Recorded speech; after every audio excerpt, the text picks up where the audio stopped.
Hello, and welcome to the Don Podley Padcast featuring Dan Padley. I'm Dan Padley, and today we've got the wonderful Jefferson Dutton from the Sloppy Boys, the Birthday Boys, and a whole lot of things, and DUTTS. Hi, Dan. Thanks for having me. Of course, thanks for being on here. This is kind of about your musical life. Yes, my vast musical life. When did you first start playing music? Oh, I started playing piano. My parents made me take piano lessons when I was a kid, and we did what they call Suzuki method. Have you heard of this? I've heard of this. I don't know exactly what it is. So it's playing by ear. Yes. Okay. So I didn't learn how to read music, and so I did the standard kind of piano stuff. I know a C chord and all that. I'm glad I started that young, but I think that that only sort of served to create the initial pathways in the brain, because I struggled to read music then later in marching band. My music teacher caught me writing the letter of the notes above all the notes off for saxophone. They said, like, that kind of defeats the purpose of what we're trying to do here. So I had to kind of catch up in that regard. As a guitar player too, I can sympathize with that, because most guitar players don't start out learning how to read. So I didn't really read at all. Yeah. Yeah, I guess. So I didn't really start reading music until maybe senior year in high school, or college for sure, when I studied jazz. And it's even today, it's sight reading is still So you started with tabs? Yep. And by ear, yeah, tabs and listening to stuff and playing along. And I guess my own kind of Suzuki method. Mm-hmm. If you will. When you started playing guitar, what were you listening to? For pleasure. I was kind of in a Nirvana, Green Day kind of zone. Me too. And isn't that great music to be listening to when you are learning an instrument? Yes. I'm always thank God I didn't grow up listening to the Beatles and Led Zeppelin and stuff and wanting to play guitar, because I would just start and be like, this is too hard. They're doing weird chords, they're doing weird stuff. Learning to play Glycerine by Bush and then playing it in school on an acoustic and have people be like, wow, that's awesome. Yeah, me and a friend in 7th grade maybe at a talent show played Welcome to Paradise by Green Day. Oh, yeah. I was on bass at that point, though. I switched to bass for a little bit, but same concept. It's oh yeah, this is great. Man, my first bands in junior high, I was in a band called Mofunque. Mofonque. There was a weird sort of preoccupation with funk music. I was in a band in high school called Optimist Funk. So yeah, there you go. And I just tons of people in funk bands. I guess it was because it was also band kids. So they were what are we gonna do with all these horns? I don't know. Funk music. But the first thing I played in front of an audience was a Secret Agent Man. Ooh. And I was on saxophone, and we didn't have a guitar player to do the brownie. So our music teacher, Mr. Warnick, jumped in with us, and he had kind of softly agreed maybe a month earlier, yeah, I'll do that. And then day of the show, we just showed up and we're like, so are you gonna do it? And he was like, yeah, I guess, and jumped in with us 5 minutes before we went on. But yeah, the sax was not so fun for me in bands. I much preferred when I started to pivot over into playing bass or rhythm guitar. Yeah, for sure. So we're never going to see sax on stage with the Sloppy Boys, do you think? There was a time it popped out once or twice, but I love when Mike Cassidy in Don't Stop or We'll Die will bust out a trumpet, because he's just he's such a singer and performer and piano player that when he busts out the trumpet, it's just icing on the cake. Where saxophone, I feel like it just kind of sounds schoolyardish. Yeah. Is that you playing sax on there's a couple tunes. Okay. Oh yeah, great. For sure. Yeah, I figured. It's fun to bust out a little bit, just for a little bit on the records, but actually there is some sax that's not me out on the town. Oh, okay. At the end, where it's a sax going full like a Cosby Show solo, but I wish I had a tenor, because it would just I think have that beefier, squeakier thing. Alto just feels like classroom to me, or mine does, because it was the cheap entry level sax that I got in 6th grade. Mm-hmm.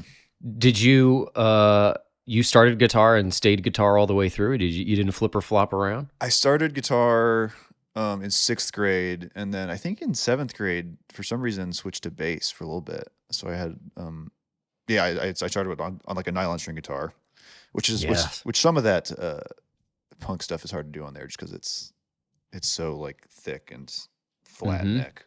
I also got into like Led Zeppelin too, and playing that on a classical guitar is like a non-starter. Yeah.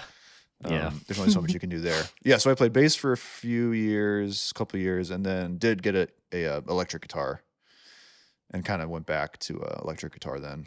When did you get that electric? I want to say eighth grade. So yeah, so maybe it was just like 6, 7, and 8, and then kind of so maybe just a brief foray into bass. Yeah. Had some used like Ibanez pawn shop kind of thing. I got my first electric, and I want to say maybe it's 10th grade. Okay. Which I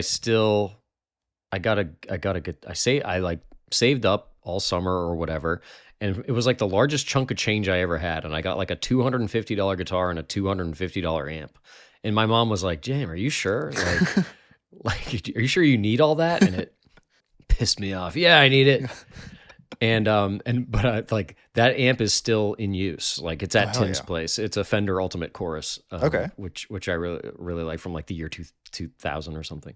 But the switch going from like using my grandfather's / mother's acoustic and how hard those fucking strings are to just getting a cheap Fender Strat. I was like, wow, I can play stuff. It's like effortless. Yeah.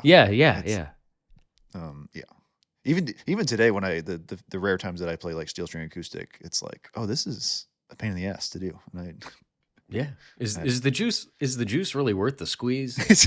I don't know. Every once in a while it is, but I was playing this Shania Twain tribute show a couple years ago with some friends that we do every year. Dan, that don't impress me much.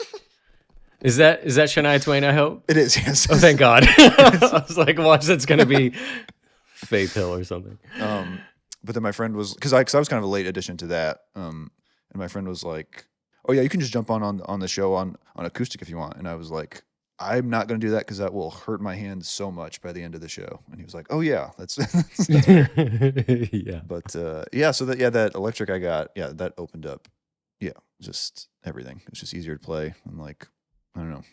Mm-hmm. What were your first bands named? Because I'm getting the sense that you played like you like learned guitar, like you did it in school and you took classes and stuff like that. I took lessons for a little bit when I first started, for maybe like 6 months or a year or something, and then they kind of fell off, and then mostly just like learned by ear and by tabs and stuff, and like played with friends, which was great. Yeah. There was something so weirdly like I was like a band geek. I did the jazz band, marching band, concert band, all that stuff. But then like getting to play guitar in my like high school band just felt like it was cool because it was like the same thing, but it just felt it felt way more like personal. It's like self-led, independent. Yeah, exactly. And it's just like, and these are some of the guys like I knew from marching band and stuff, but we're playing different instruments and it feels like ours. It's just a weird thrill between like scholastic learning music and then like fucking around with your friends. Yeah. But yeah. So what were those? I guess I was in jazz band as well, but I had no idea what I was doing. That was probably my first time actually like trying to read music, and I was just so fumbling my way through it and faking my way through it. But I suppose I learned a little bit there. As far as bands though, I mean, me and a friend, Tony Brown, had like it was just like a Dave Matthews, Tim Reynolds kind of duo thing where I played acoustic guitar. But yeah, the name of that was just Tony Brown and Dan Padley. Wow, that's so mature. I know. That's so mature. It's like you've had whole careers and you settled into like this domestic, we're just going to use our own names. I think Optimus Funk was the only like proper band, really. That's great. Oh my God. I didn't bounce around too much. What did you play in Optimus Funk? Like, did you original funk songs? Or original, we did most. I mean, we didn't play out all that much. We played a couple battles of the band and stuff like that. For one of them, we wrote this kind of like big like 20-minute like mega tune kind of. I mean, with like different sections that kind of melded into each other. I think we also threw in a cover of Buffalo Soldier in there somewhere too, like an instrumental cover. Yeah, dude. Oh my god, there was so much like reggae and ska. Yes. Where are you from? Where is this all happening? Oh, this was in Rochester, Minnesota. Okay, yeah. New Hampshire for me. Yeah. But yeah, my school was like, I don't know, big like Bob Marley. Yeah. And like Sublime 311 type, that sort of shit. But like the regional bands were all like jam bandy, funk bandy type stuff. Some of them are still going. Oh, we were definitely into like Fish and stuff like that too. Yes, that oozed its way in there, of course. And our drummer was big into Dave Matthews Band. He had like rototoms and like a huge kit and like a double bass drum. He was all about it. Yeah. Oh shit. The rototoms are fun. Where did you practice? Like your place or at the drummer's house in his basement? Because at the drummer's house in the basement is yeah. What else could it be? I mean, unless you want to make your drummer mad to load their stuff every time. Yeah, of course. Why didn't that occur to me? My buddy Jeremy, growing up, had like a cool house too. Like he had like a pool table in the basement and like an old couch with like the old big screen TV. Yeah. Oh man. And like, yeah. Oh my God. He had a bar down there too, but it wasn't like I wasn't bar curious back then. It was just sort of like, yeah, the stools. But he had a big Jimi Hendrix tapestry behind the drum set, and it was a fucking awesome place to jam. Yep. Yeah, that was the Mofunque hang zone. Were you in more bands in high school then, outside of Mofunque? Mofunque was more junior high. High school was a 3-hour tour. I was in a band with Gilligan's Island themed cover band. And even that, like, then we're getting into like doing Weezer, Green Day, Blink type stuff. My Own Worst Enemy. Is that Lit? Lit. Yeah. Oh man, all that stuff is like so deep in my brain that I'm just like activated when I hear it again. It's like, yeah, that was fun though. I remember singing. Oh man, I remember singing "Pretty Fly for a White Guy" at a talent show and like missing the beginning, voice cracking. It was like mortifying.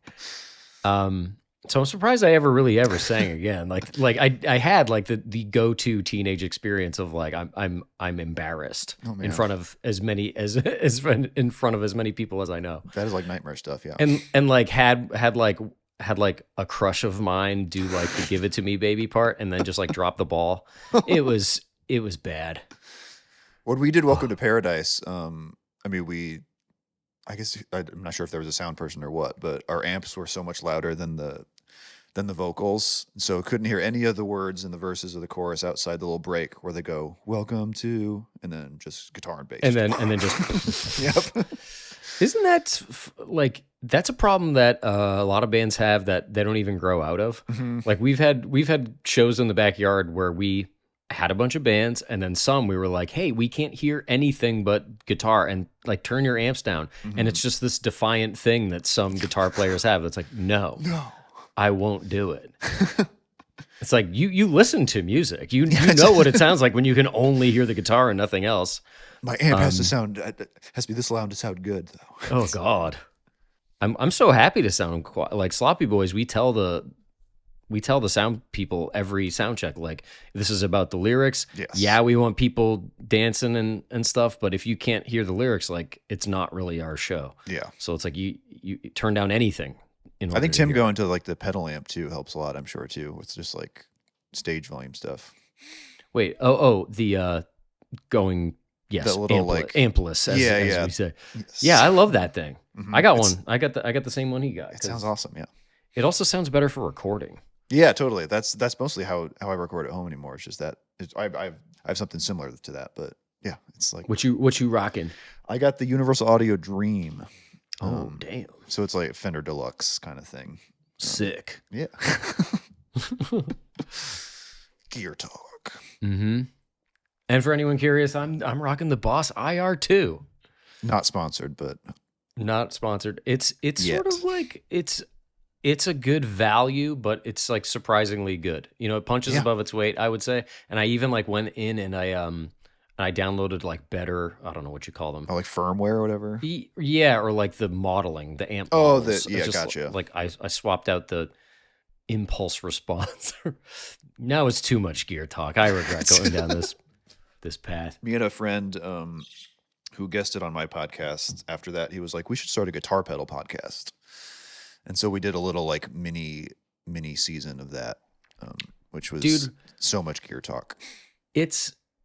They're the coolest. Like when you're just sort of like plunking away at guitars early on, and you see somebody with an impressive pedal board and they're able to like wrench all these incredible sounds out of it. Like I've always been so mystified by gear, and it's kind of a trap because like, I don't know about you, but I've definitely bought some gear that just kind of went unused, and it was just like that was like $200 or whatever. Thankfully I'm like working on the on my solo show and was looking for a solution to play tracks on stage. Yeah. And I was like, I want to be hands-free, do it all with the feet, and was looking at all this gear. And then I was talking to Chris Farron and Rosenstock, and they were both saying like, well, Farron especially was like, I've gone out there as a solo dude, and it really helps to have some bit of gear that the audience doesn't even have to understand, but they get that like the music is coming from you, and it's not just a pre-recorded track that anybody could have produced. So I went into my closet and I pulled out the Ableton Push. Are you familiar with I don't know this? that, no. Here, I'll show it to you just because I have it right here. I'm an Ableton user, so hell yeah. So it's like, looks like a launch pad or whatever. It's like the grid of buttons, and there's like knobs up top. Yeah, like a sampler kind of looking thing. I got it during COVID because I'd seen so many videos of like people doing impressive stuff with like launch pads. Yeah. You know, that like, you know, they're all lighting up LEDs to all these different colors. You don't know what it's doing, but it's like crazy. And it's like exactly what I needed. And so it's like, you know, a $500 piece of gear that was collecting dust in my closet. And now I'm fully learning it. The whole show is on there. It's an instrument. So it's like, I've got the backing tracks, but I've also taken stuff out of the backing tracks so that I can like perform it live. You can like trigger this stuff. And so it like, I'm so happy that that's awesome. Some piece of gear came back from the grave. I've gotten better at like, just not holding on to stuff I don't use anymore. Although maybe I should, and then you find a use for it. But I used to be very precious about gear and like not want to sell it. And then something happened where it's like, oh, I'm just going to Well, you just get older, Dan. Yeah, I know. You get old and you don't have room for all that shit. But it's so depressing though. Like when you try and sell, like I have an old camera. Yeah. Like a Canon 5D that cost me so much, like at the time, but it was like, well, we'll use it for birthday boys and like whatever. And now if I wanted to sell it, it's like $100. I know it's like with everything, with batteries and lenses, everything. They're like, we guess like $100 or like $200. Man, it's such a bummer that sort of degradation of technology. But on the other hand, I have an old Dr. sample. Oh, okay. It's like a Boss SP202 that I got. This is probably the first piece of gear that I was entranced by as an 8th grader. My friend was selling it. You could like loop on it and pitch it up or down. And I was able to sample like songs from Zelda 64 and put a little thing on it. And now they're like hot commodity. So now I could like flip it for a profit. I could sell that thing for like some serious money. It is always funny, when those like cheap vintage old analog sampler pieces of things just like come back into fashion somehow. And if you're lucky enough to have one, yeah. But we got to get rid of this shit, Dan. We can't be bogged down by our possessions. I'm getting into photography, unfortunately, and so that's a whole other cadre of gear now. Do you want a camera? I don't, but thank you.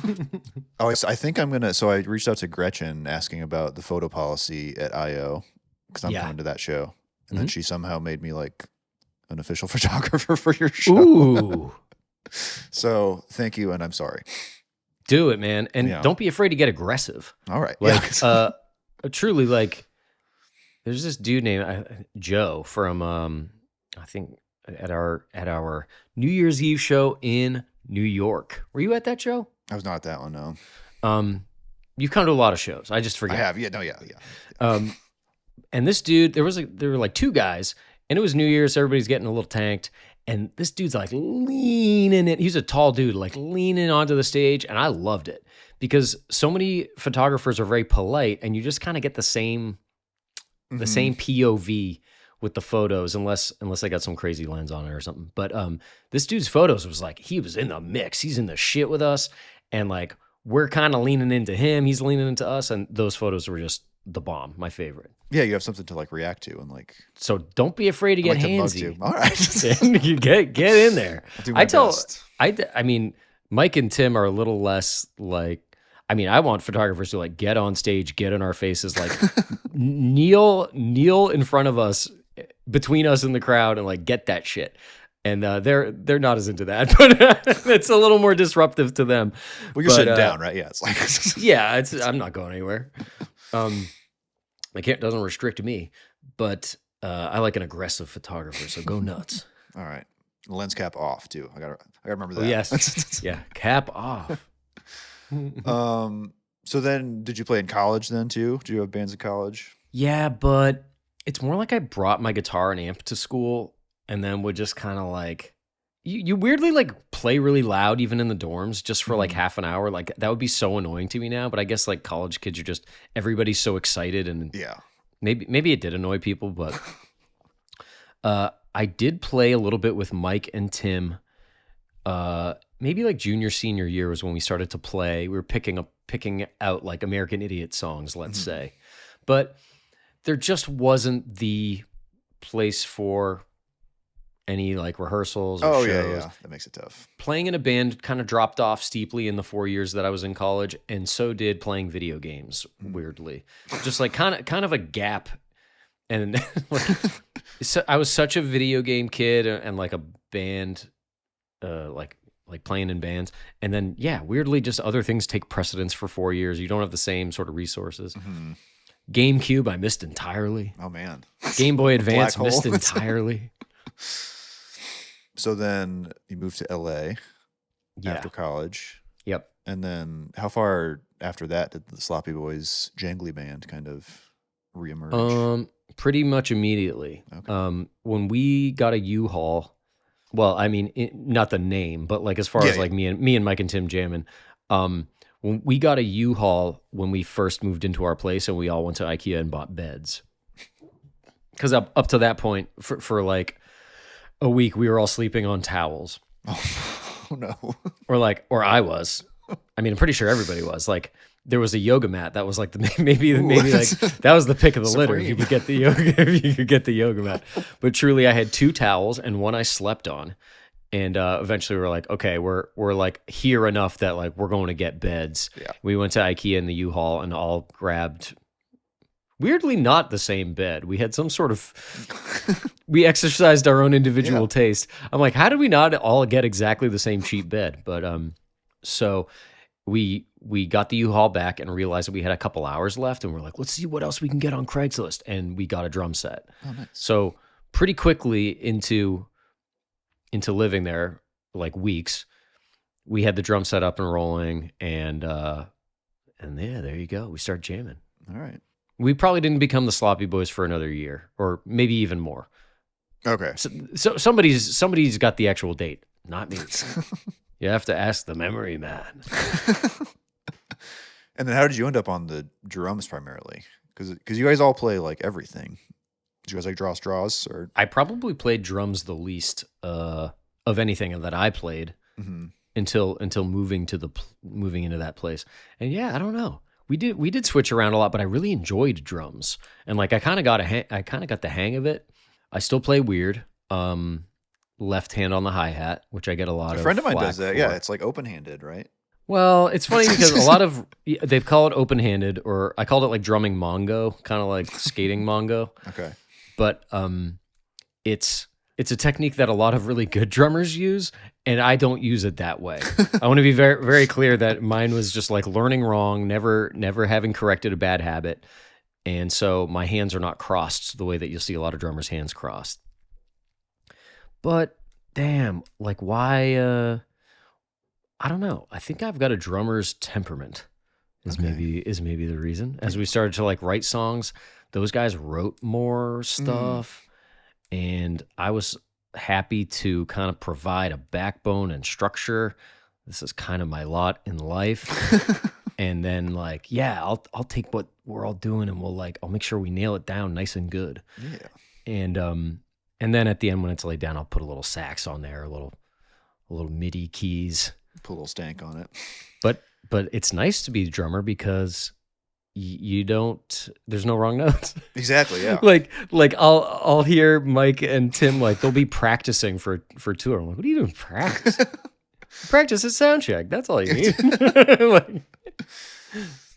Do you guys have to like, because since Mike lives in New York and you and Tim are in LA, so you guys don't really like rehearse before shows, right? Do you? We do try to get in a practice space, at least definitely in LA, because we just like know where the practice spaces are and all the gear and shit is out here.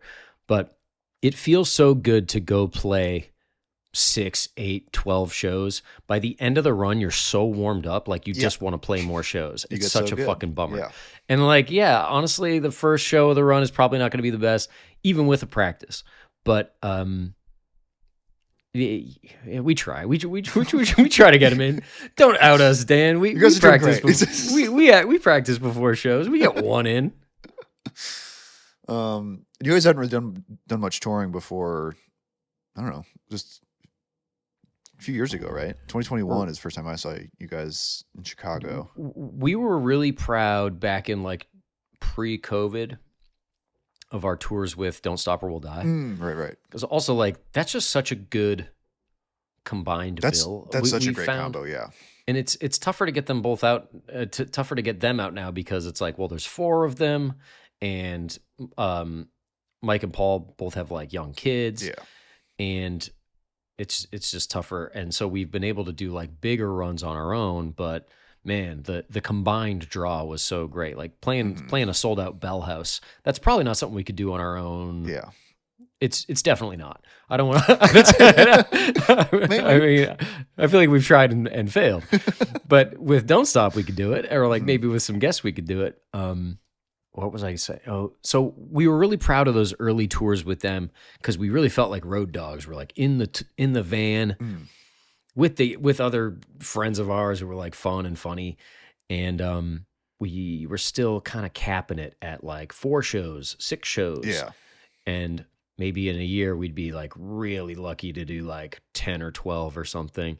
And then when we got hooked up with Dynamic Talent, our new buddy Ben, our booker, we did like 50 shows last year, and that was like, well, okay, it's like a serious part of the business model of the Sloppy Boys LLC now is playing shows, and it's been so great. It's we aren't doing as many this year, but there's already talk of what's going to happen in spring 2027. Oh wow! Can you want to bleep it, or can I tell you, or I can bleep it? Yeah. This is unofficial. It's truly just we're just talking on the chain about doing a co-headlining tour with. But anyway, I hope that happens. Do you like touring then? Is it a grind? I mean, it is a grind, but yeah, it is a grind. Is the juice worth the squeeze? The juice is worth the squeeze. I probably like touring the least of the 3 guys, and I still like it. Like, it's definitely. I guess I just don't like flights. Like, I really prefer to be like a van guy, and it's kind of TMI, but like I've had like stomach issues in the last like year or 2, and like just a bunch of flights kind of fuck me up or like make me feel like crampy or gassy in a way that I'm just like takes me a little bit to like decompress. But I'm figuring that shit out. It doesn't help that when the Sloppy Boys go on tour, it's like partying is part of it. Like it's so demanding on the body. Yeah. Well, I think last year at IOFest you weren't drinking, right? Yes, because I was trying to correct this little my stomach was calling mutiny on me. Was that strange to like not drink during? Yeah. Yeah, yeah. I don't prefer it. It was like fun to do like a couple shows and be like, oh yeah, to remind yourself like the music is fun and the friends are fun. You don't need to be of course half drunk or fully drunk. But where was I going with this? Oh yeah, the touring thing. It's fun to see friends and family witness it. Not just the stage show, but seeing like, oh, you can't like pop by your aunt's place on the way to Chicago.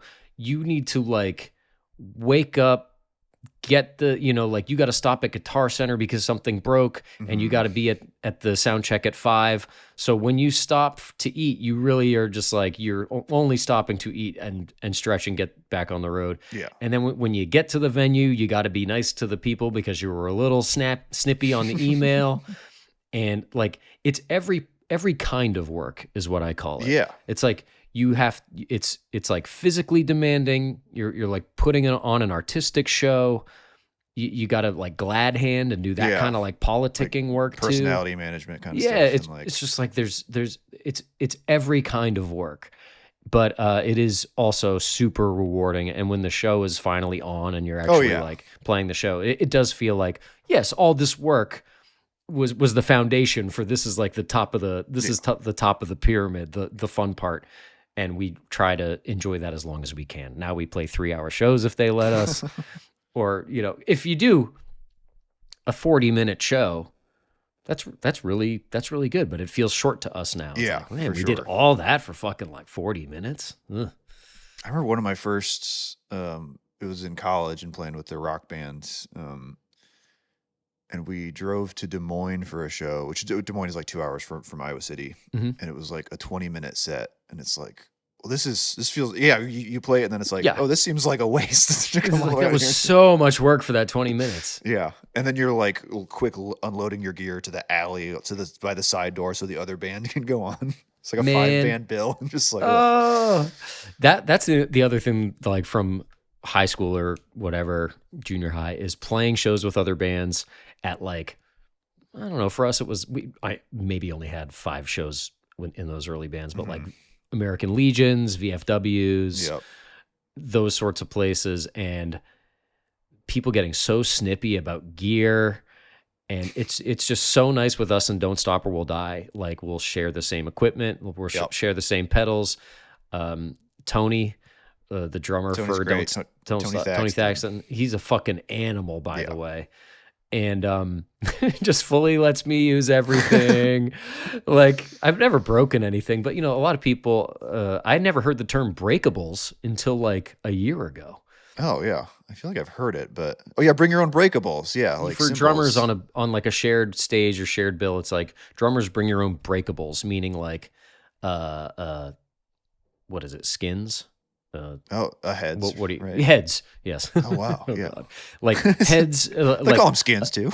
Like a snare head, cymbals, sticks, obviously, and then in a lot of cases, like kick pedal too, because people are so sensitive about their sound with like their kick pedal, and I was just used to like, well, when I go on a tour with another band, I use the other band's stuff. That's just how it works. Yeah, that's my that's my deal. Is I use your stuff, but yeah, we did Jorts Fest in Nashville. We just got back from Jorts Fest, and like that was like a big indoor music festival, and it was nice to have breakables, but also different people having each other's backs. Like, oh shit, your kick pedal's so much better. Do you mind if I use that? Yeah. Oh, like you got to use this crash. It's so much. It felt there was like camaraderie versus just snippy little high schoolers. Like, you can't use my snare. It's my stuff. Mm-hmm. How about you? Like, how are those early shows? And like, did you play with other bands? And was it? I find that that bands don't like each other coming up, or like. So I feel like I didn't do many like multi-band shows until like college. I didn't have like a guitar amp till college either. I'm trying to remember what I played on in high school. Then I had like my bass. I got a bass amp when I played bass, and I think I just used that so it probably sounded like shit. If I was always curious. So you can play if I'm not mistaken, you can play a guitar through a bass amp, but you oughtn't play a bass through a guitar amp because it'll crack it. Is that it's more about the speaker. I think the low frequencies will maybe ring out the speaker more or something. I heard it'll harm it, but maybe I've heard that too, and I I think that's overblown a little bit. Okay, I think if you're really pushing it, it would be a problem. But I feel like a friend of mine played his bass through a little Fender Blues Junior. We were jamming. This was only a couple years ago. I mean, the amp was like breaking up in the way that amps break up and distort in like a good way, and it's like, it sounds like a fuzzed out bass, which is cool. Oh, that sounds awesome. I don't know what happened to the speaker, but what about keyboard amps? I've played through some keyboard amps just because that's what's there. They're just like, you have to really dive into like EQ stuff to get it to sound good, in my opinion. It's like, because they're super flat EQs. Yeah. Whereas a lot of guitars do like or at least the amps I like are like mid scooped or whatever. Man, that sort of like signal response stuff, I don't get it. Yeah. Or like, I know that's like a thing that I could spend time figuring out, and I just sort of have drawn the line there. Like, I don't know, man. Yeah. I try not to go too deep because, yeah, same thing. It's like one less thing I want to really think about. So I kind of know what I like and kind of why I like it, and that's good. And there's certain aspects of all that side of gear that I just don't want to get into. Yeah, it's like it's a lot to do with gear, but I feel like every musician has to wear so many hats, especially like these days, where it's like, well, if you're putting your stuff out, you need to know how to like. You're like a social media manager. Yeah, essentially like social. You better be witty on TikTok, and even just like distributing it through CD Baby or whatever else is kind of like a job. Yeah, it's a pain in the ass. And so there's that new stuff too, but also like there's so many areas you could delve into as a musician or any sort of artist, and it's just fun to see like where people draw the line. Like Tim Kalpakis, I thought he would be more into pedals because I thought like pedals were the coolest. I didn't have a pedal board till COVID, and Tim, he brings naked pedals in a bag and like puts that thing all together for every show. Tim, Mike too. And I was like, guys, don't you just love the idea of like committing to a little board that you just throw in a sack or you have a case for, and like you Velcro it all nice and you get the tight little cables to go between them. I love that shit. It's very, and they just couldn't be pleasing, they would like duct tape it to like a composition book. I remember Tim for a long time like had a little Mead composition book that he like taped pedals to. It's like, why aren't you more into this shit? But he just decided, I'm not going to be one of these guys who gets way into like compression and tone. Yeah. I just like a stock guitar sound. I mean, it's nice to know what you like, and just, if you're like, that's the house's problem. If they want to sculpt it, go for it.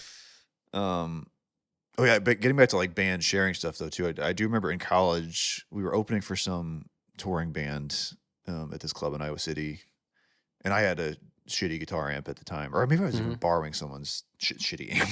Didn't even have my own shitty amp. And I had talked to the headliner after their sound check, and I was like, "Hey, can I use your amp for the show by chance?" And he was like, no." It's like, okay, fair enough. Okay. And now I kind of get that a little bit, because we didn't know these people like at all. They were just, we got like plucked to be an opener.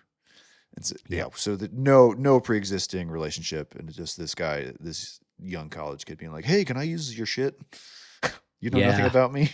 Yeah, I get it, especially drums, because you're like physically whacking. Yeah, they're made to be whacked. Yeah, but at the same time, it just seems like some drummers though, it's like they're trying to break stuff. It almost seems like. Yeah, exactly. Like if I didn't know Tony Thaxton, he was like, "Let me use your drums," I would be like biting my nails. Yeah. Like, he's gonna freak my shit out. Oh. So then you have some DUTTS, some solo shows coming up, some touring. Is this the first time touring solo? Yeah. I mean, you've seen at least at a Sloppy Boy show like a DUTTS song or two, right? Yeah.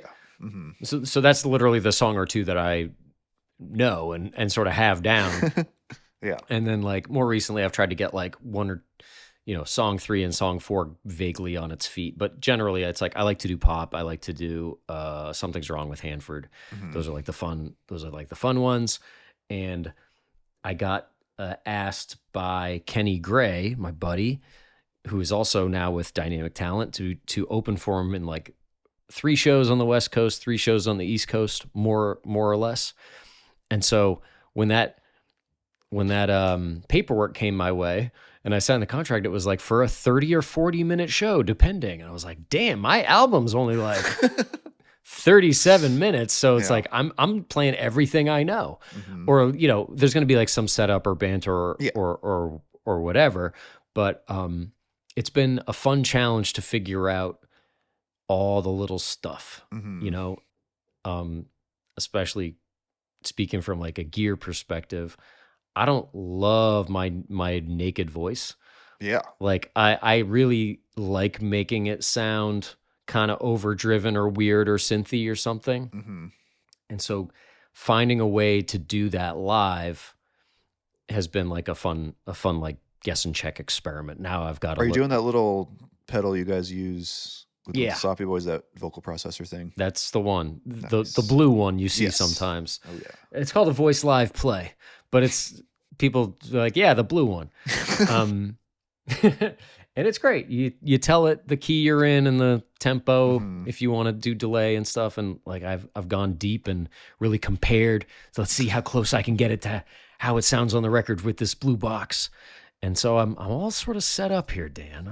I hope you get to see it someday. You're playing Chicago, right? Oh yeah. Is that end of June or something? Yeah, I'll put you on the list. All right. I'm not sure I can come for sure yet, but that's all right. Either way, you're on the list. All right, great. Love being on the list. Makes you feel good. Deb Talon, who I tour with from time to time, she's gotten into some vocal pedals recently too, which is really fun. They are. This harmonizer thing. I think it's like a TC Electronic maybe. Yep, that's the one I'm using here. Or like, they got a bunch of different bunch of different ones, but yeah, the TC things. Yeah. And like, some of them can tell, some of them like the fancy ones can tell like based on the input of a guitar, let's say. And that's what Deb does, yeah. Minor chords or whatever, it'll or whatever chords, it'll voice you appropriately. Yeah, it kind of blows my mind how like stacking harmonies. It's beautiful. And it works like so fast too. Like the latency is like nut. It's kind of wild. Yeah. And it sounds pretty I mean if you tuck it under, I mean for Deb's music it sounds pretty natural if you like tuck it under. I mean you're going for the more processed thing. But they're pretty great little machines. Yeah, I like that it's very democratizing. For whatever, a couple $100 you can like throw together a poor man's The Weekend concert or something like. Yeah, I got a fair amount of bells and whistles here. I hope I can get the lighting and get the dance moves down. Oh yeah. And then it's like, it's a big blockbuster show. I remember years ago I was subbing into this band and we opened for, I think it was like high school band in DeKalb, Illinois. And like we were out kind of in the back of the room after our set. And after a while I was like, man, these vocal harmonies are like super tight. They're really good. And then look up there and I'm like looking, it's like, wait, there's only one microphone going. It was like a trio. And that's like, oh, I see. But it's like, it sounds pretty good.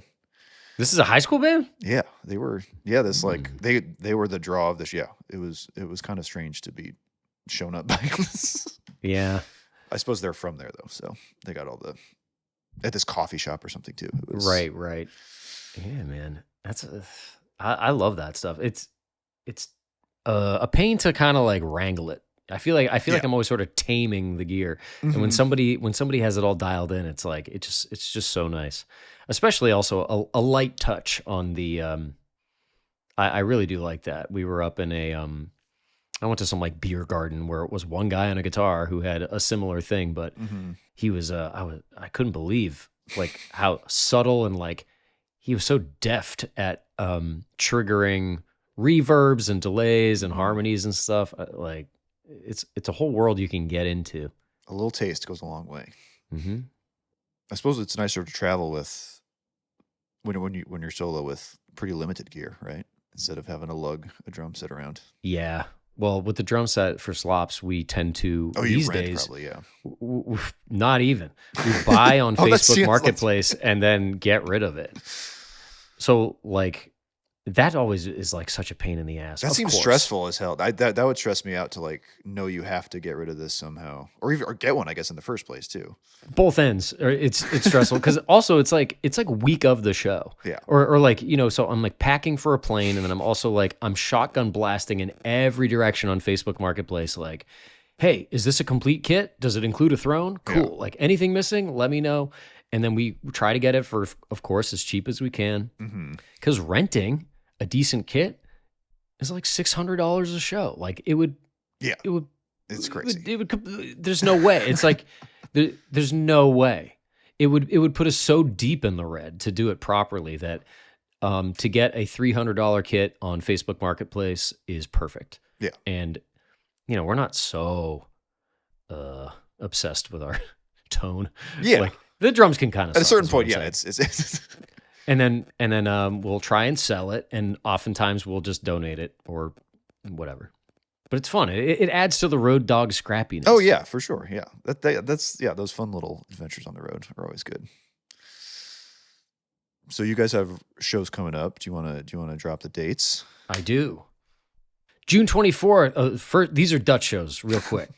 June 24th, New York City at Bowery Palace. June 25th in Boston at Middle East. June 27th in Philly at Kung Fu Necktie. July 9th, LA Zebulon. July 10th, Seattle at Barboza. July 11th, Chicago at Subterranean. Then I sort of get I get a rest day. And now I join the Sloppy Boys. Wednesday the 15th, Toronto, Drake Underground. Thursday the 16th, Buffalo at the Rec Room. Friday the 17th, Pittsburgh, Bottle Rocket. Sunday the 19th, Detroit at Smalls. Monday the 20th, Cleveland, Beachland Tavern. And the 21st, this is maybe new, St. Louis, Blueberry Hill. Wednesday the 22nd, Minneapolis, Zora Darling. And Thursday the 23rd, Chicago at I.O. Fest. See you there. Wow. That'll be great. You coming up? You going to jam? Yeah, if you guys will have me. Of course. How else will Mike stage dive and hurt his ass? Oh man. Has he stage dove at I.O. yet? That's a weird stage. The stage is like 6 inches high. Yeah. The last time he stage dove, when he ate shit, that was like kind of it for him. I don't know if he's really done it since. I mean, it's pretty chilling video footage. His ass was like purple. It was awful. Nasty. Ooh. All right. Well, DUTTS, thanks for being here on the Don Podley Padcast. Absolutely. Anytime. Very fun. And I think I just say goodbye. Goodbye.